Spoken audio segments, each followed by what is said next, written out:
Okay, so I just finished watching that first half of the Sixers home game against the Raptors, and I have some things to say.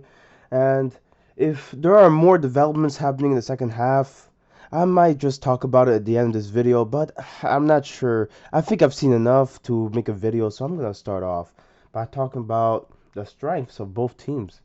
And what I like about the Raptors, especially Van Vliet, holy, the acquisition, the loss of Kyle Lowry, I think, is going to be on the minds of many when talking about this Raptors team. But Van Vliet clearly showed that he has more than enough to fill the role of starting point guard. That with his pull up free, like I think one thing about Van Vliet that he showed tonight that will be key and will help the Raptors tremendously is that pull up free, that instant offense that he provides. Kyle Lowry, one thing that he was great at, and one thing that we loved him for, is that instant offense that he could provide at times when the Raptors would struggle to even put up a bucket.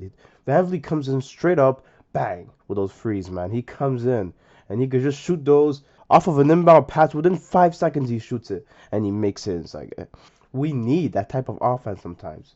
The transition defense is right there, guys. It's really there.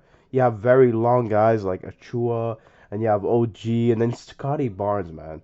Oh my goodness. And I will say this, Philly, they really did torch us.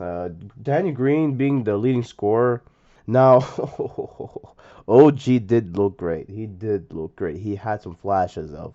He looks to have already improved in his game during the offseason with that 3 point shooting being dead eye. And then you have him creating his own shots. Like he's just going up and up. But, I know people have these expectations of him being the most improved player. And he could live up to them, but so far, I just don't see it. Now, Dragic, man, I'm cautiously optimistic that he's going to contribute instantly to the offense. But so far, I haven't seen much of it. Perhaps, it's just preseason. He just has to get his motor going. And then the 35-year-old is gonna be a straight threat for us. Now, Philly last year really did pick up a gem in Tyrese Maxey. Like, that guy is a straight up stud, bro. I might just show you a pull up free he made off of a screen. Malachi Flynn right there in his face. It's insane, man. It's insane. That guy is a legit stud. And speaking of studs, Scottie Barnes looks way bigger than I thought, bro. I don't know. Like, that guy, like, if he pans out the way many people expect him to, that guy is gonna be deadly, bro. Holy shit. You talking about OG? Yo, Scotty looks like he's bigger than Kawhi, man. I'm not sure.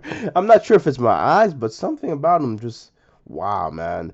I don't know what to make of him yet, though. A lot of people have these grand expectations of him. He did show promise in the summer league, and that first game they played against Philly, he was good. But it's just there's something about his game that I'm not sure if is going to catch people's eyes during his rookie season. So we'll just have to look at that. Now, Philly, people are talking about Ben Simmons. Guys, I'm ready to move on from Ben Simmons. I'm ready to just consider this team, without Ben Simmons at all. Because, look, I'm tired of hearing about Ben Simmons. I'm really tired. This team right now that they have, they will do very fine without him, even if they trade him for nothing.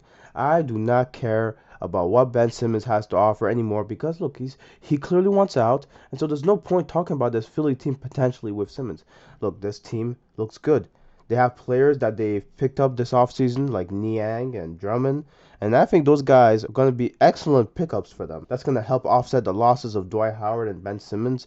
You know what's crazy, though? Andre Drummond, he went from a franchise player to a big man backing Embiid in a span of like 3 years. Like, it's insane how fast that happened. But in hindsight, many people saw this coming. Many people are saying they even downgraded from having Dwight Howard last year, and I don't think so. I still think Drummond is better than Howard at his current form. But look, I can't really argue much because Drummond hasn't really shown much. Okay, so now let's get into what I think the Raptors will need to work on because I'm pretty much a Raptors fan here coming into this game, so I really focused on their struggles and what they have to work on. Philly, not so much. They do have some things to work on, definitely. The loss of Simmons will be very big. It's going to be felt on the defensive side, especially in the perimeter play of guards like Lillard or Curry when they play each other. Like, that's going to be a tough task for players like Curry and Maxey and Green to have to defend those guys on a daily basis. Now, The Raptors, I really do like Benton. I like the potential he has, and really that's all I can say about a player like Benton because, being the first Canadian player ever drafted for the Raptors, you have high hopes. You really do. You want to see him thrive in the team. But at the same time, you know that he's going to need more time in the G League. You know that he's not going to be an off the bench guy just yet. It's going to take some time, and I'm willing to wait. I'm willing to have patience for him. Like, I know there were some players in the past, like Bruno Caboclo, that really weren't good investments to make. But Benton, I don't think is going to be Bruno Caboclo. I really do think he has some upsides to his game that is going to, I think, put him in a rotation at some point during his career. Now, I'm also concerned with Svi Mikhailuk and how he's going to play with the ball. Off the ball, he's a stud. He's going to shoot it lights out.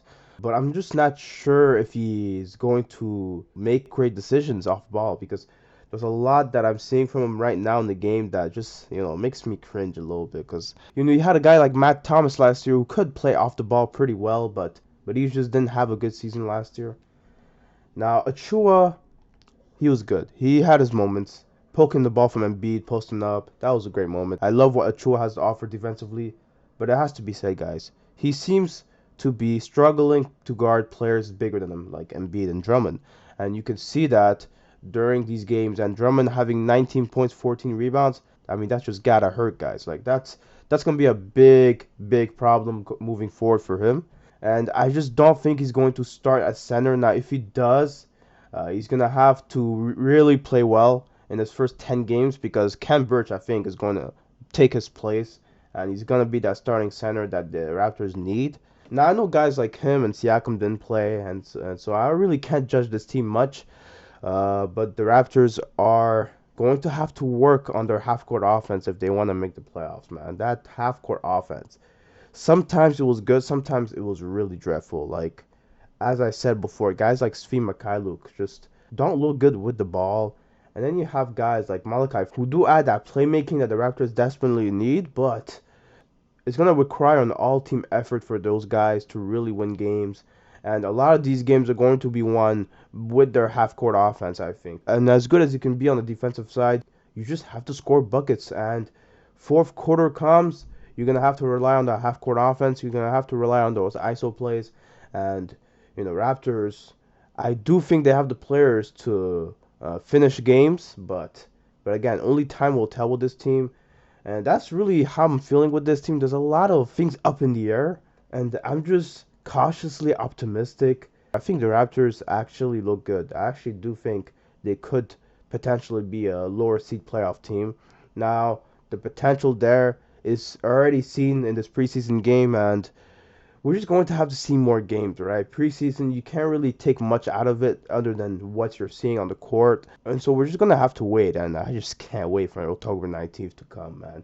NBA season, man. Let's get it. I'm going to be doing more videos like these, so if you like me talking about post-game and, games I've seen, I'm going to be doing more videos like these because I just think, watching the game of basketball, I just want to talk about them, and I want to talk about the games I love to watch. And so I'm not going to cover every game because that's going to be very difficult to do.